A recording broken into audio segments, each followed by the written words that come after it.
இயேசுவின் நாமத்திற்கு முன்பாக எந்த பிசாசின் வல்லமை நிற்க முடியாது, எந்த மந்திரவாதங்களை நிற்க முடியாது.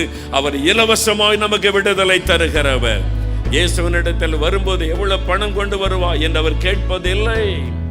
எனக்கு அவனுக்கு எவ்வளவு தட்சணை தருவாய், பரிகாரம் செய்வதற்கு எவ்வளவு தருவாய் என்று கேட்பதில்லை. பாவ மன்னிப்பு இலவசம், சுகம் இலவசம், பிசாசின் கட்டளைந்து விடுதலை பெறுவது இலவசம். இயேசு கிறிஸ்து இலவசமான விடுதலை தருகிறார். நீங்கள் எங்கு பிரயாணப்பட தேவையில்லை, உங்களை வருத்திக் கொள்ள தேவையில்லை.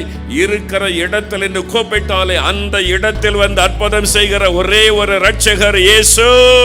இயேசுடைய பெயரை சொல்லி பாருங்கள், உங்களுக்கு விடுதலை. அந்த பெயரிலே தான் வல்லமை இருக்கிறது, ஜீவன் இருக்கிறது, அற்புதம் இருக்கிறது. அவர்தான் நமக்காக மரித்து மரணத்தை ஜெயித்து உயிரோடு எழுந்தவர். இன்றைக்கு மரித்தும் உயிரோடு இருக்கிற ஒரே ஒருவர் இயேசு.